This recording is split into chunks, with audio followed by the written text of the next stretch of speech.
Hey, what's going on YouTube? This is a non-PC gaming related unboxing, but it is tech-based in that I am going to be unboxing an EOTech holographic sight. I'm very excited to bring you this unboxing because this is my first high-end optic. I've only ever used cheap made-in-China sights before. So let's get started with the unboxing of the EOTech. You have your manual, operating instructions, and the sight itself. So the batteries are right here. And you also have a Weaver rail stop as well as an Allen key for adjusting the mounting of the EOTech sight. So I'm going to go ahead and put the batteries in.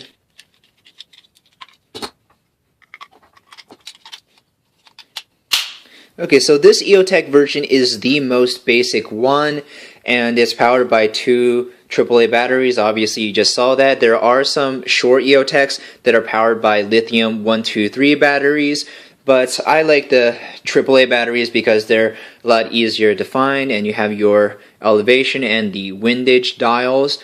And let's go ahead and turn on the optic.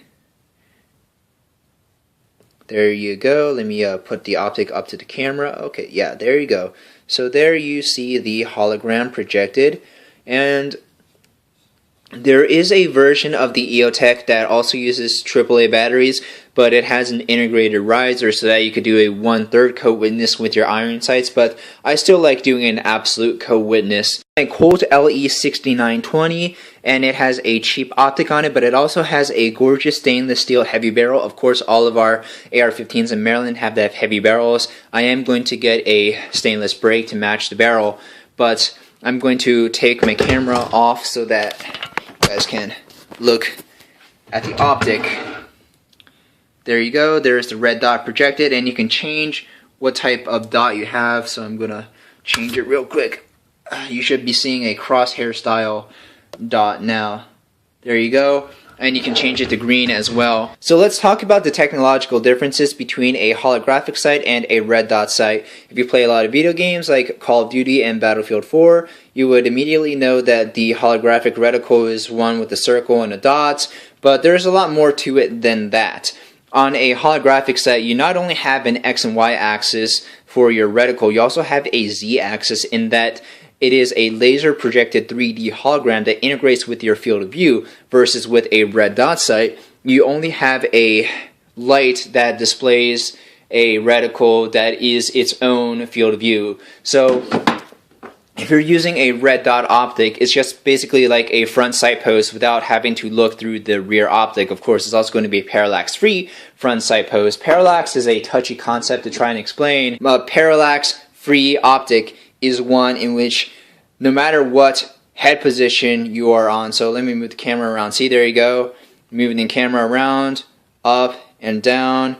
So no matter the position that you're looking at, the angle that you're looking at the optic will stay true to where it's pointed, versus just with a front sight without looking through the rear aperture. If I move the camera over here, so you know the front sight is not focused where it is right now versus where you're looking over here. Whereas if you remember with the EOTech, if I move the camera up, down, left, right, the reticle stays exactly in the same place. So that's what parallax-free imagery is. So a red dot sight is nothing more than just a parallax-free front sight post, in that you don't have to look through the rear aperture for it. That's what a rear aperture on a gun sight is for. So that's the tech difference between a red dot and an EOTech holographic sight. The top of the line makers of red dot sights would definitely be Aimpoint. I don't have an Aimpoint optic. That's the next optic I'm going to save up for.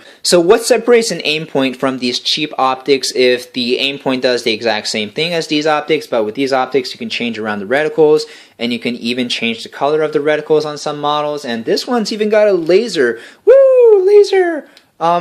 Aimpoints are made with extreme reliability in mind. They're used by law enforcement and military agencies all over the world, and they're rated to deal with the recoil of high caliber rifles, whereas with this optic, I've had it shut off on me sometimes during intense fire.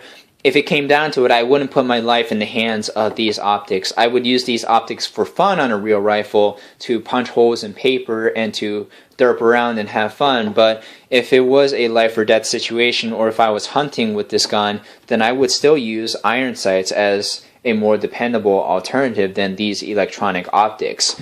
If you want an electronic optic that is dependable, you would go with an Aimpoint or an EOTech. And the dependability of these optics, Aimpoint or an EOTech, can be argued just as Eminem versus Lil Wayne can be argued, because there's pros and cons to each. EOTechs won't have the battery life of the Aimpoint. You could turn on an Aimpoint today and still have it be on 3 years later when you pull your gun out of its safe. But with an EOTech, you also have a holographic projected reticle versus just a different focal plane of an Aimpoint. And the 2 MOA dots of the Aimpoint, that's not really going to matter to a lot of people. But the EOTech does have only a 1 MOA dot. I hope you guys enjoyed this gun related video. I know I'm not the absolute best when it comes to giving gun related reviews because I'm new to firearms, but I will have a range report when I mount this optic on one of my AR-15s. I'm thinking of putting it on the Colt or my 7.62x39 AR-15 upper, which I will talk more about why you should get a... Wait, let me get my ammo real quick. So yeah, here's a bunch of 7.62x39. No, wait, this is 223 Remington. Sorry.